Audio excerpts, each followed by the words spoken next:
Our next speaker is Mrs. Karen Dabdoub. She's a native Cincinnatian and a graduate of Ohio University. She has served as the Executive Director of the Council on American Islamic Relations, also known as CARE, in Cincinnati office since 2004. Prior to joining CARE, she was the administrator of the Islamic Center of Greater Cincinnati for 6 years.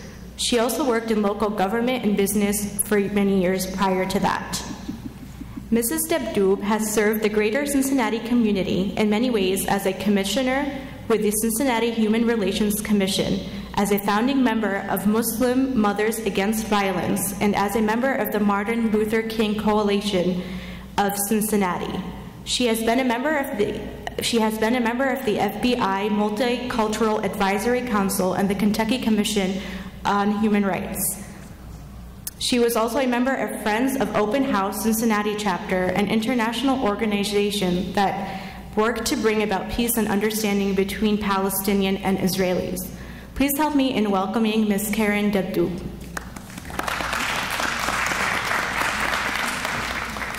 Thank you very much. I'm so happy to be here. This new masjid that you've built is just absolutely beautiful. MashaAllah, MashaAllah. May Allah reward you all for the wonderful work that you've done here. And may this be a place where your children grow up proud to be Muslim. I'm really, really pleased to see this place. But I think the musalla is too small. You're going to outgrow it very quickly. That's what happened in Westchester and Clifton. Bismillah ar-Rahman ar-Rahim. Okay, I'm going to start off with a statement that might be new to some of you, so I'll repeat it. There has never been an America without Muslims. I'll say it again. There has never been an America without Muslims. I think that's really, really important for all of us, myself included. When I first heard this, it was like, whoa, really? And so I started to look into it a little bit more. When we look at our American Muslim community, we see that fully a third of the community are African American. Why have so many African Americans come to Islam?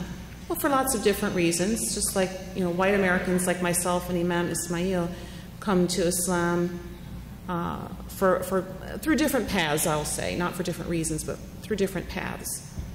But for many African American Muslims, from what I've heard from some of my friends, is that this for them was a return to their roots. They felt that this was a return to their roots, that they knew that there was a very good possibility that their ancestors had come here from Africa, had been brought here from Africa as slaves, many of them coming from West Africa, which, as we know, is a largely Muslim part of the world, and that it was very likely that their ancestors were Muslim.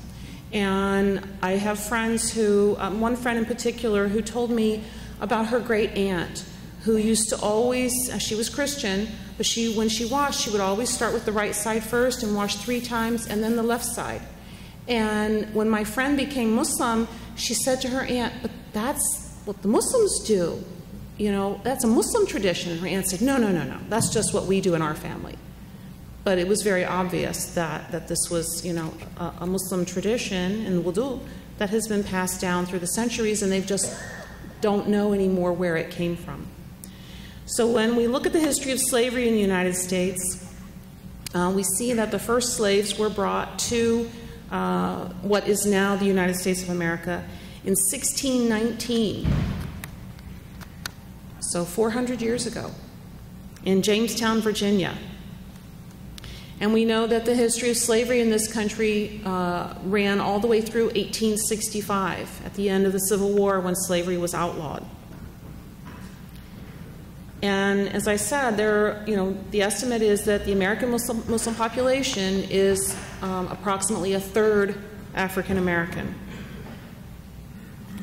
When we look at the history of our country since the beginning, since, for instance, the Revolutionary War, there were Muslims, free African Muslims, who fought in the Revolutionary War, on the side of the revolution. There were American Muslims who fought in the American Civil War, fighting against slavery. And there have been Muslims fighting in every war in this country ever since then. And there are currently approximately 3,000 American Muslims who are members of the U.S. military. When we look at the great period of industrialization in this country and industrial production, one of the greatest in terms of size and output and prominence corporations in the United States is the Henry Ford Motor Company. Okay? Henry Ford recruited Arabs, mostly from Al-Sham, from Lebanon, Palestine, and Syria, to come and work in his factories.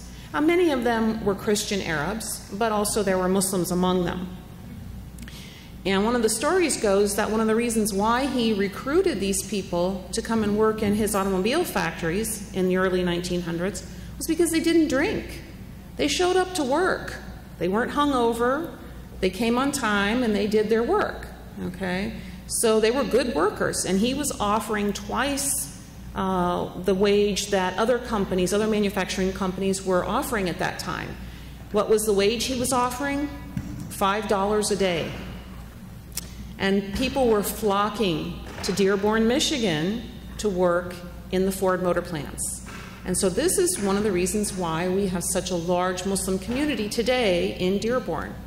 Now, a lot of those folks that are there now have come in waves of immigration in the 1900s, later in the 1900s, in the 1960s and 1980s, especially with the wars in Lebanon and things like that. And they came because they came to Dearborn, they came to Detroit because there was already an established community there with mosques and schools and grocery stores and things like that that made it easy for them to assimilate and to start their life.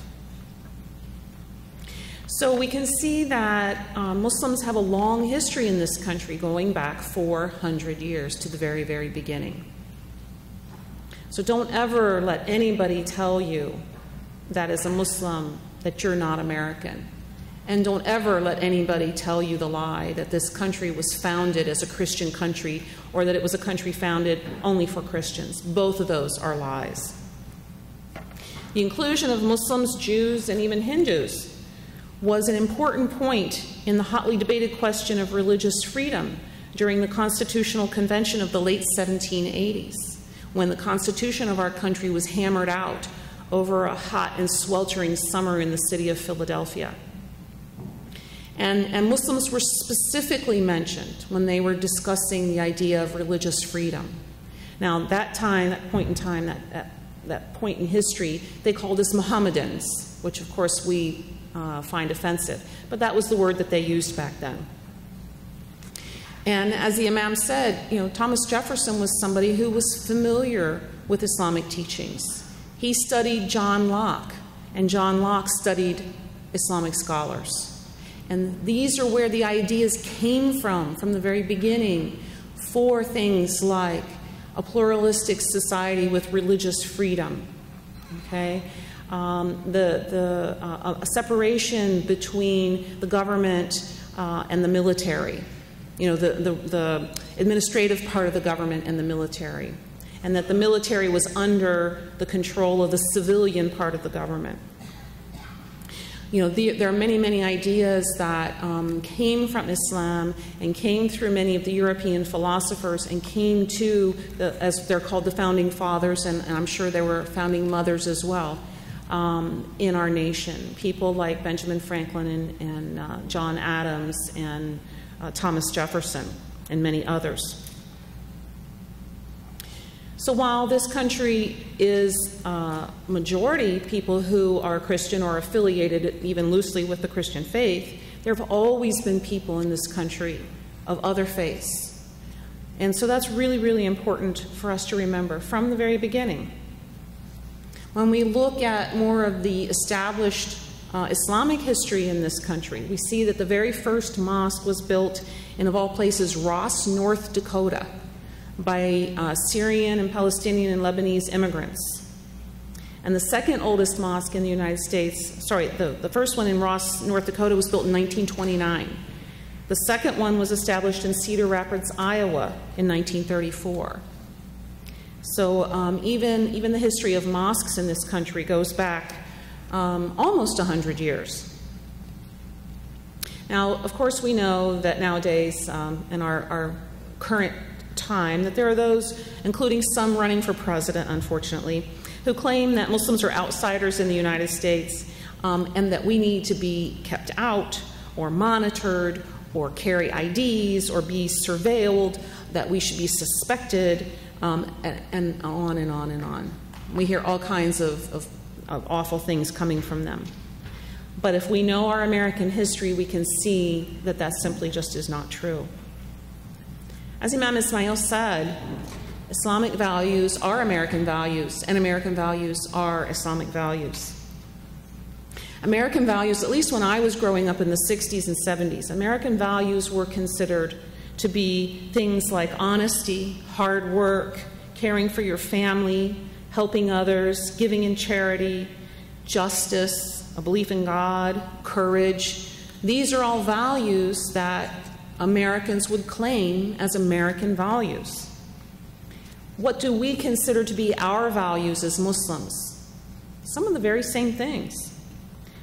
We believe that our Islamic values are things like our belief in Allah, God, honesty, humility, justice, courage, charity, respect, caring for those in need, loyalty, taking care of our families. These are the values that we claim as Muslims, and that inshallah, I hope we all do our very best to live out in our lives. So you can see that these two sets of values are almost one and the same. They really are. That's the positive side of our American culture, our American identity, and our American history. But there's also a dark side as well. And when we look at the American history of racism and bigotry, we can see that every single immigrant group that has come here to the United States has been treated badly and has been vilified in some way. You know, years ago, the bias, for instance, when my grandmother was growing up, the bias was against Catholics. They were called papists, and it was just assumed that they would do whatever the Pope told them to do and that they were a fifth column. They were outsiders. Jews, black Americans who were the descendants of slaves from Africa. Every group except Protestant Europeans were vilified in some way. They were marginalized, hated, imprisoned, kept out, beaten, and murdered. Some of the same stuff that we're seeing going on today against our community. So when we look at some of that specific history, when we look at the Irish, they were actually called black. Not because their skin was so dark, but because it was a way to marginalize them and keep them out. They were cast as racially and intellectually inferior, dirty, lazy, even subhuman. Some of the editorial cartoons that I've seen from that period of time are shocking and really disturbing that were about the Irish Americans. The Italians, again, they were Catholic, and they were called papists. They were seen as dirty, violent, criminal. The mafia, we all know about the mafia, right? The Chinese. How many of us know about the Chinese Exclusion Act of 1882 that actually forbid Chinese from coming into this country? They were seen as being only good for cheap labor. They were called the Yellow Peril and the Yellow Hordes. They were seen as dirty, less intelligent. So you can see a very negative stereotypes. African Americans, blacks, were cast as less intelligent, immoral, less than human, only useful for hard labor, dirty. You can see these same words appearing over and over and over again, right? Jews, they were looked upon as greedy, controlling, thieves, disloyal to the country, deceptive. Japanese, Germans, and Italians during World War II were imprisoned. They were put in concentration camps. We all know about the Japanese being put into concentration camps, but what is less familiar to many of us is the fact that Germans and Italians were also put into some of those same camps. Hispanics, and we still see them today being vilified. They are being called criminals, rapists, violent, dirty, good for only cheap labor. Except for the Cubans, they're given preferred status because of Castro. And what do we see today? Arabs, South Asians, same thing. They're being called dirty, evil, untrustworthy, greedy, violent. All these same words. It's the same hatred, it's the same racism, it's the same bigotry, it's the same words being used over and over and over again. So that could be pretty depressing to think about.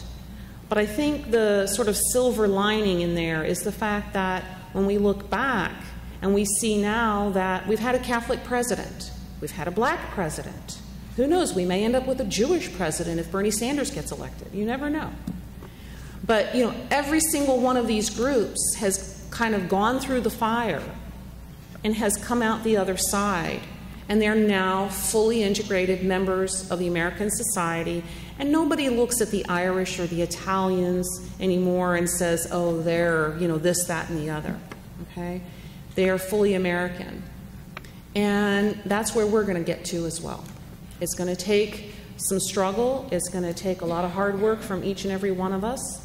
It's going to take our kids growing up here as Americans, as fully Muslim and fully American, with their own unique American Muslim culture that includes biryani and maqluba and baklawa and, you know, all of those wonderful foods that we love. It's going to include dabka, and it's going to include bangara, and it's going to include all of the things that go along with the beautiful, wonderful cultures that our parents and grandparents have brought.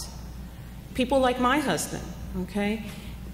And melding all of that in together with, you know, some of the American culture, being really organized, having childcare instead of the kids running around, you know, all of those kinds of things. We're taking the best of each and putting it together, and we're making something that is uniquely our own and is very beautiful and very special. And like Imam Ismail said, it's going to mean the survival of Islam in America. Because when we look back at those Syrian and Lebanese and Palestinian immigrants that came in the early 1900s and established a mosque in Ross, North Dakota, where are their descendants? Well, they have names like Hajj, which gets spelled H-O-D-G-E instead of H-A-J-J, and Eid, and Masri, and, you know, all kinds of names like that. But their grandchildren and their great-grandchildren say, yeah, you know, my grandpa came from Syria, and, you know, we love Tabbouleh, but that's all that's left.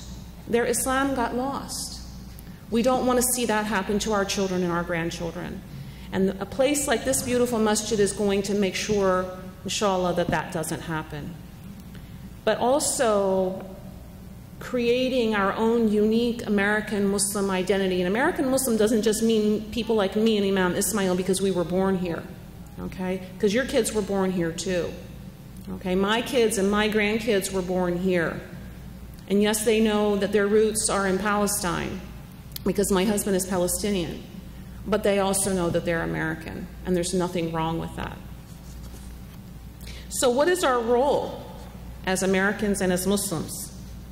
We are Americans. No matter where we've come from, we are Americans. We are fully American. We are 100% American.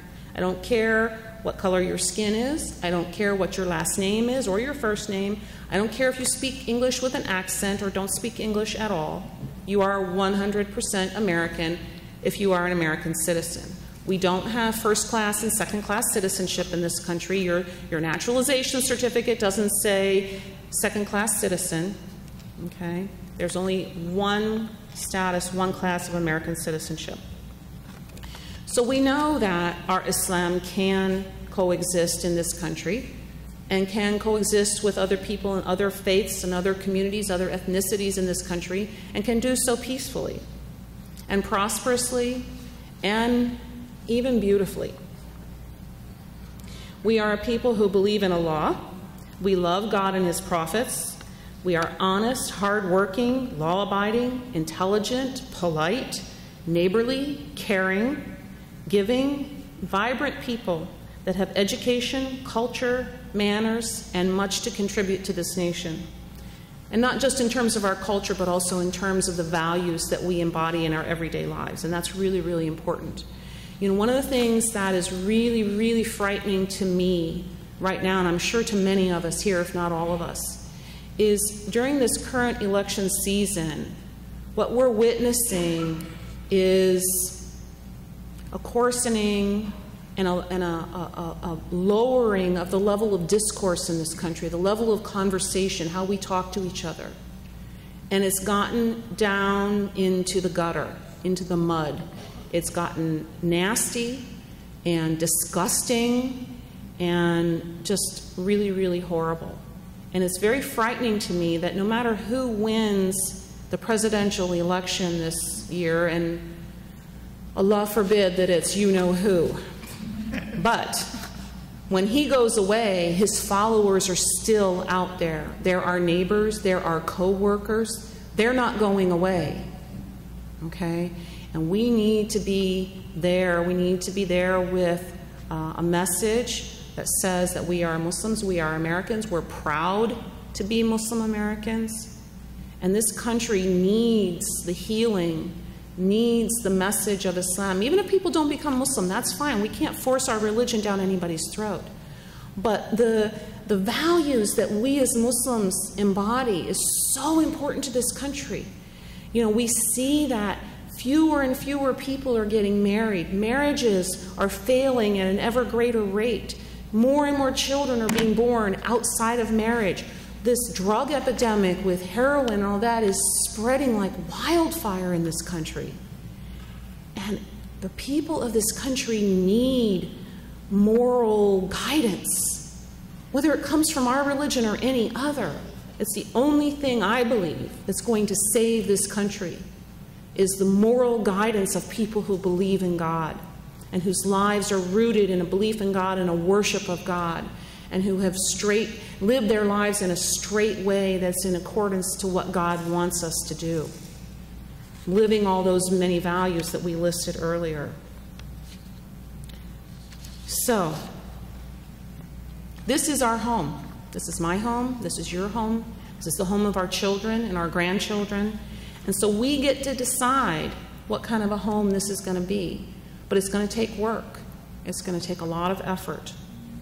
In this current environment of fear-mongering and hatred, there's more and more responsibility that Allah is placing upon us, I believe, to bring a message of hope and a message of reconciliation to this nation, and to bring about the healing that this country needs. So we need to be out there engaging with our fellow Americans. We need to be speaking out. We need to be getting involved. We need to be volunteering. We need to be voting. And by the way, for those of you who live in Montgomery County, you can go to the Montgomery County Board of Elections website and you can register online. Or whatever county you live in, just do an online search for Board of Elections for your county and you'll find their information there. We need to remember that each and every day that we set foot outside our homes, that we are ambassadors for Islam. Every man, every woman, every child, every elder, every single one of us is an ambassador for Islam every single day. I've been giving talks in churches and schools and universities and hospitals all over the greater Cincinnati region for 20 years. And I can't tell you how many times I've had somebody come up to me afterwards and say, you know, I had a Muslim neighbor one time, and a lady just told me this the other day. She said, I have a neighbor across the street who's Muslim, and some flowers got delivered for them by mistake to my house one day, so I took the flowers over to their house, and the man answered the door and said, who are you? And she knows they're Muslim, okay? That was her introduction to Islam. Who are you? Not so great, huh? So even if we're having a bad day, we have to put a smile on our face, and we have to be on our very best behavior and our very best manners every single time we go out. Especially those of us who wear hijab. We're very visible. You can never, ever let down your smiling face when you go outside. Never, ever. I'm sorry, I don't care how bad you feel. You plaster that smile on your face and you keep it there. Okay? Remember, they're all looking at you. They're all watching you. So as citizens, we all have responsibilities. It's really easy to sit back and place blame and engage in conspiracy theories and stay disengaged and, just engage and socialize with our own little group. But we can't afford to do that anymore. We just can't. The stakes are way too high. If, God forbid, you know who wins the election, I don't know, we can't all move to Canada. Okay? And I know many people thought that maybe when they retired, many immigrants amongst us thought when they retired that, oh, I'm going to go back home to Pakistan or India or Palestine or Egypt. That's not happening anymore. Where are we going to go? This is it. We're here. Allah has made it, so this is it. This is the ship we're on, and we all sink together or swim together. So I know what I want to do, and I hope you will too. Thank you very much.